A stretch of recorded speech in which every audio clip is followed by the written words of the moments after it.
Welcome to Forward High School Weekly. I'm your host, Dion Modic. COVID has impacted every aspect of life, including football. We talked to Broken Arrow's head coach, David Alexander, about the ways coronavirus has affected his preparation for the upcoming 2020 season.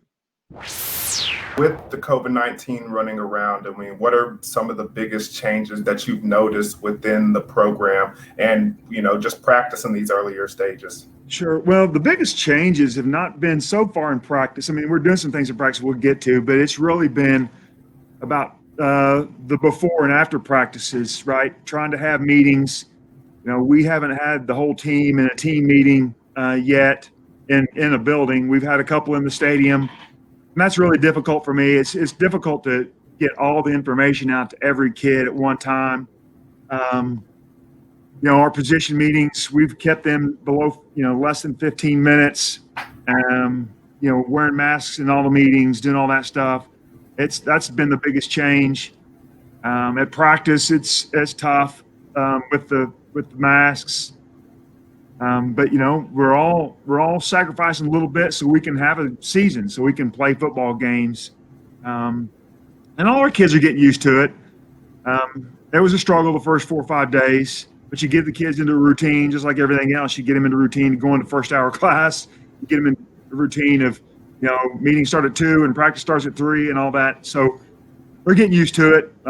They realize now that's what our bosses ask us to do, and that's what we all have to do to stay healthy. Then that's what we're going to do. Yeah, I know what you mean, Coach. That's one of the things that I really missed after my playing days were over. The whole being in a routine and having that thing structured for you. When you grow up, you have to set your own routine and Right. maybe be able to follow that as well. But as far as, getting the kids together and communicating them across the board, especially with all the communication that needs to be done with Right. these, serious times, how are y'all getting to do that? I mean, you just said that you can't really have team meetings. Is this some situation where you're using more technology, or are you just putting them in a big, like at the football field, going to the stands and just trying to yell across the board? Well, when we've really needed, had some important stuff we need to get to, and that's when we've had 3 team meetings in the stadium.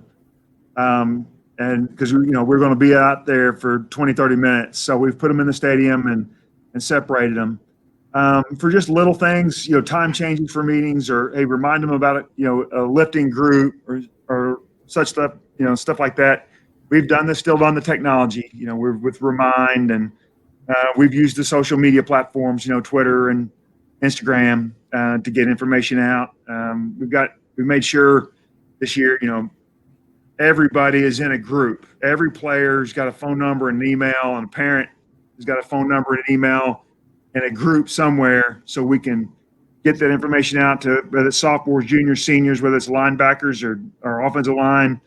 And it's, we've built up a pretty big chain of communication people, from me down to the assistant coaches, the coordinators, assistant coaches, to parent groups. So, we've doubled our efforts and our workload trying to get stuff that used to be easy, right? You used to call a team meeting at 2:00 and everybody showed up and you get the information out. There's much more communication involved now. So, I mean, as far as going back into the summer, what was it like as far as trying to get, because when big games happen early in the season, I know how it is. Those coaches try and get things ramped up and have their players playing at their peak. And it's hard to do at the beginning of the season, but you got to make the strides to do so. How did y'all get that accomplished this year? Well, let's be honest, 100% honest. I'm not sure if we ever got it accomplished yet. Because in the summer, we hadn't seen the kids since the middle of March, and we didn't get them back until June 8th. We did not get to have any meetings. We didn't have the kids in groups smaller than more than 30, for a long time. And so I'm not sure from that standpoint if we are ready to play, right? I'm not sure if we're in good enough shape to go out for one player to be able to play 70 plays. Probably not. We're probably going to start the season off and be more guys playing. It's going to be more old school. We're going to use those non-district games to get in shape, to get ready for district play. Back when I played, and you showed up, you did training camp, and you did those preseason games to try to get in shape. So, That's going to be our focus. Try to get. We're not going to be 100% full speed when we play Bentonville West, or probably we play Union or Wausau. So it'll be use those games, get in shape, and hopefully that first district game will be rocking and rolling. When we return, David explains how this year all hands on deck means all hands on deck. Thursday night, catch Deer Creek and Southmore on the Ford Game of the Week. It's game time at 7 p.m. right here on YourView. Welcome back to Ford High School Weekly. We're talking to Broken Arrow head coach David Alexander. Well, with an experienced team, you have a little bit of an advantage. And what do you think your situation is going to be at, especially with needing to use the depth and going deep into those pools, maybe using some sophomores and juniors more than you used to? Well, that's been the theme with the coaching staff this summer and going into our August practices with the staff. Right, we've talked. We are doubling up and tripling up everything from who does the laundry, right? To we've got two guys now, first in calling plays, offensively and defensively, in case a coach has to miss a game. We are. Who's setting the headsets up if the equipment manager's sick? Who's doing the sky coach? Who can set that up on a Friday night? And that's going. And I've talked that theme with the players as well. If you're the backup, whatever position, you're going to play. You're going to start some games. So you better know the game plan. We're worrying about so many other things than teaching players how to line up, to a formation and line up how to a defense and how to run the correct route. And so it's we've only got so many hours in the day. We've only got the kids so much time, but we're really we've got so much more on our plates. Man, Coach, that's something that a lot of us are not thinking about. That's a pretty interesting dynamic there, where it's not only just the players that potentially could miss a couple of games. You're talking about coaches, the training staff. I mean, people that you need day in and day out. I mean, we say football is a game of inches, and those people play a big part. I mean, that's wow. Yeah, it's when I dropped that on the coaches back in the last week of July and coaches work week, I'm like, I need two guys that can set the headsets up besides our equipment manager, right? I need two guys that can do the laundry. I need two guys that can set up sky coach. And they were all looking at me wide-eyed with their mouths open.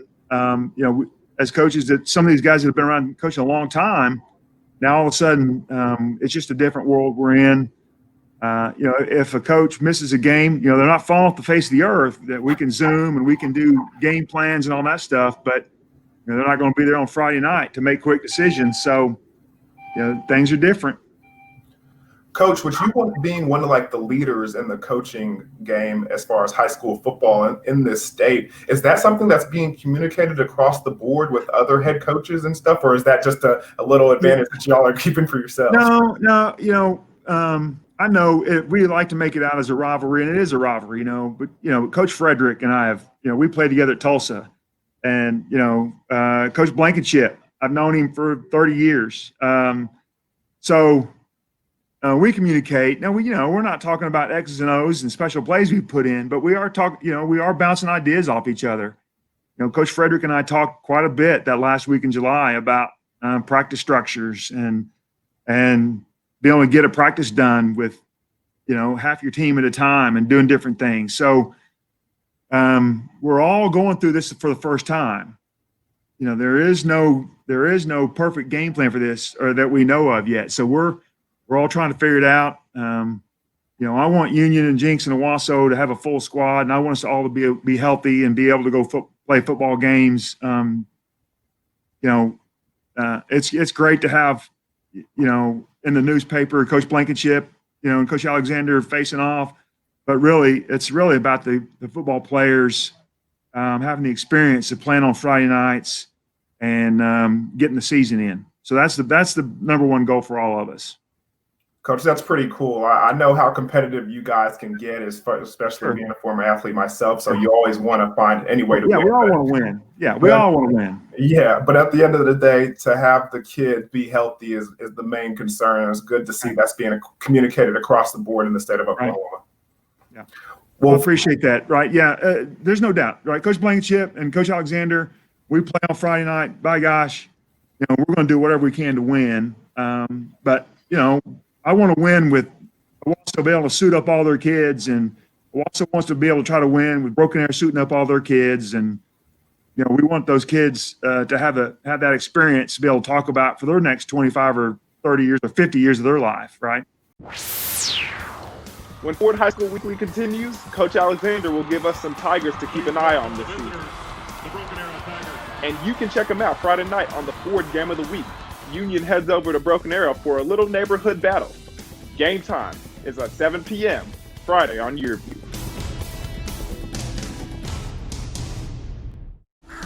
And before we get you out of here, Coach, tell me a little bit about the Broken Arrow football team this year. What are we looking at? I mean, the thing about high school football that it's kind of the same as college. When you have a returning starting quarterback, you've got to step up and an advantage here. So but the thing I always tell them about Coach Alexander is when you get an offensive coach that used to be a former offensive lineman, hey, you're going to run that football. So what can we expect from the Tigers this year? Well, yeah, obviously, starting on the offensive side of the ball, right? Having a returning quarterback, it's the first time we've had a returning quarterback here in BA in a long time. And that sure is comforting, especially when missing spring ball, team camps, and all the 7-on-7s. But you're right. We're going to love to hand the football off. And, again, we've got a guy coming back that got a bunch of carries the second half of the season in Sanchez Banks. He's gotten big and he's gotten strong. And he's a smart kid.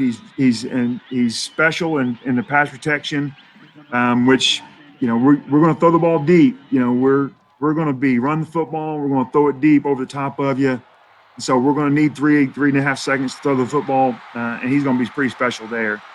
Well, outside, kind of everywhere. We've got the fastest group of receivers that we've had.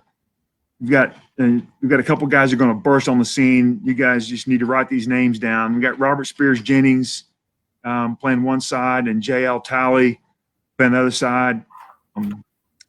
RJ's a junior, 6'3", and JL's a senior coming over. He's played before. He's coming from the basketball court, almost 6'5". Two incredibly smart, incredibly gifted players that they're going to see the ball a lot. Going to be very difficult to tackle. And then everybody knows the name Marion Horn for what he's done defensively, but we're going to try to sneak him around a little bit on the offensive side if our defensive coaches will let us get him the ball some. And then defensively, everybody knows Darian Moss. He's gotten, oh my gosh, he used that time when we couldn't see him from March to June. He must have been he must have been finding a way to lift some weights, picking up cinder blocks or something. He's over 220 pounds. He's 6'2" linebacker. If the college coaches had been able to get out on the recruiting trail and see him during spring football, he'd have had a bunch of offers. He's got a bunch of offers now, but he had 2 or 3 times that many. He's going to be our leader. Then we've got a couple guys going to really bust on the scenes. I think you're going to see some linebackers. They got a chance to be super, super special.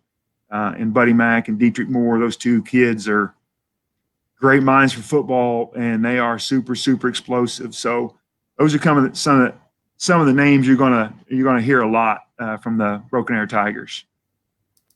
Well, Coach, don't worry. I took my notes. All right, I took my notes. So you did. You always do. Coach, one last question before we get you out of here. As far as the stadiums and the games and everything coming into that, picture, what is it going to look like? Well, here at Broken Arrow, we've sold 1/4 of the seats for season tickets.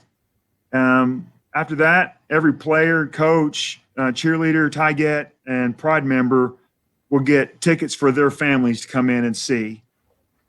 Visiting teams will be given an allotment. It'll be masks. You'll be required to wear a mask into Memorial Stadium.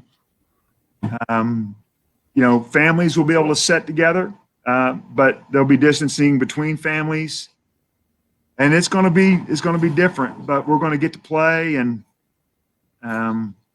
maybe, right, if numbers get to keep going down, by the time we get to the end of the season, maybe we'll sell some more tickets. that's the way, our first 4 games are at home. So, that's where it's going to be probably until at least we start district play, that's another 6 weeks from now. So we'll be about a little bit more than a quarter full, maybe 35% full for the games to start.